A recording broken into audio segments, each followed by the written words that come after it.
जादू टोना जैसी चीजें खतरनाक है, लेकिन जब उनका प्रयोग एक बहू के हाथों होता है तो वो कितनी मजेदार हो जाती है, खुद देखिए।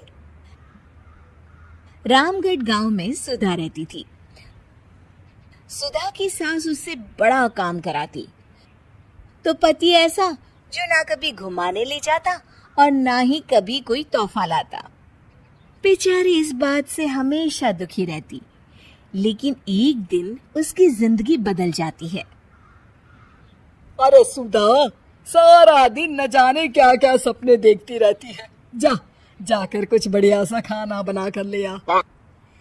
सपना ना देखो तो क्या करूं? मेरे तो कर्म ही फूट गए जो ऐसे घर में शादी हो गई। इससे अच्छा तो माँ जी कोई फुल टाइम मेड ही रख लेते। ओहो, बढ़िया ही फुल टाइम मेड रखने वाली। मेरे बेटे के लिए तो विलायत से रिश्ते आ रहे थे। वो तो तेरे पापा ने तेरी इतनी झूठी तारीफ कर दी कि हमारा तो मन ही पिघल गया। अच्छा, विदेश से रिश्ते? वाह माँ जी वाह। अरे भगवान से तो डरिए, विलायती बहू लाकर क्या गाय का गोबर लिपवाती। बहू बहू होती है, न वो देशी होती है न विलायती। बहू का काम सिर्फ सास की सेवा और घर का काम होता है। और सुन, तुझे मैं क्यों बताऊं कि मैं क्या करती? जाकर घर का काम कर। सुधा मन महसूस कर वहां से चली जाती है। शाम को सुधा का पति जल्दी घर आता है, जिसे देख सुधा खुश हो जाती है। जी, आ गए आप? जरूर मुझे कहीं घुमाने ले जाने का प्लान होगा आपका। सब समझती हूँ मैं। अरे नहीं भाग्यवान, घूमना क्या है, बस आज जल्दी बस मिल गई तो घर जल्दी पहुंच गया। अच्छा सुनो, जरा आज शाम की चाय के साथ पकोड़े भी तल लेना, बड़ा मन कर रहा है। सुधा पति की बात सुनकर पैर पटकती हुई किचन में चली जाती है। वो काम करते करते खिड़की के बाहर देखती है कि तभी उसे एक चमकीली सी कॉपी दिखाई देती है। वो खिड़की से उस कॉपी को उठा लेती है और उसे खोल कर देखती है तो उसमें सुनहरे अक्षरों में लिखा होता है, जादुई किताब, इस पर जो लिखो वो सच होता है। सुधा उस किताब को देखकर खुश हो जाती है और जल्दी से पास रखी पेंसिल उठाकर उसमें लिख देती है, मेरी सास सारा काम कर दे। तभी उसकी सास किचन में आ जाती है और कहती है, अरे बहू, सारा दिन लगी रहती है काम में, अब जाकर आराम कर ले। मैं तेरे लिए चाय और गर्मा गर्म पकोड़े लेकर आती हूँ। सुधा ये देखकर हैरान हो जाती है और कॉपी लेकर कमरे में आ जाती है। तभी वो देखती है कि उसका पति आराम से बैठकर किताब पढ़ रहा होता है। सुधा झट से कॉपी निकालकर उसमें लिखती है, मेरा पति मुझे घुमाने ले जाए।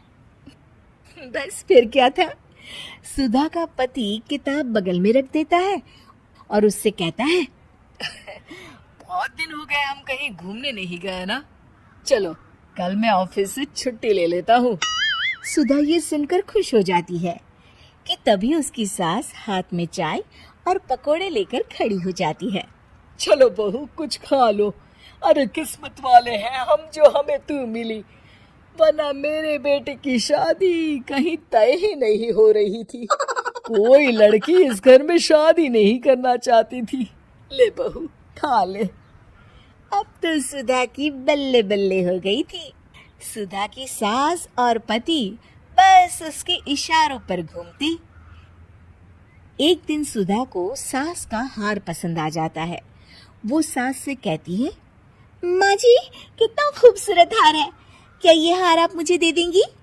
ओए होए, बढ़ियाई, मुझे दे देगी? अरे तेरी माँ ने दिया है ना मुझे, जो मैं तुझे दे दूं? मैं अपने एक भी गहने तुझे कभी नहीं दूंगी।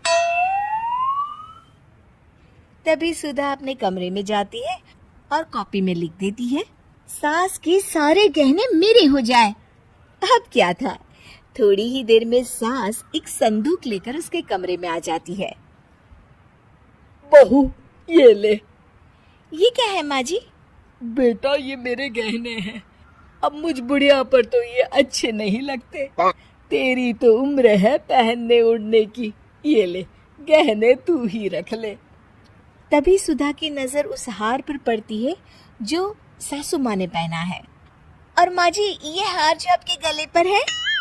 सास हार उतारते हुए कहती है। हाँ हाँ बहू, ये भी ले ले। फिर कान की टापस उतारते हुए कहती है। ये ले बेटा, तू ये भी ले ले। फिर एक एक कर वो अपने सारे पहने हुए गहने उतारने लगती है। ये भी ले ले बहू, ये भी ले ले। सुधा तो खुशी के मारे बौखला जाती है। हाँ हाँ, लाइए लाइए, लाइए लाइए। तभी सुधा का पति उसके पीछे आकर खड़ा हो जाता है और जोर से चिल्लाता है। अरे सुधा, क्या हुआ? क्या लाइए लाइए कर रही हो? अरे जरा कढ़ाई में तो देख लो, सारे के सारे पकोड़े जल गए। तभी सुधा की सास भी उसके सामने आ जाती है। इस लड़की से तो एक काम ठीक से नहीं होता, दिन भर सपने ही देखती रहती है। तभी सुधा को होश आता है। वो खिड़की के बाहर देखती है जहां उसे कुछ दिखाई नहीं देता।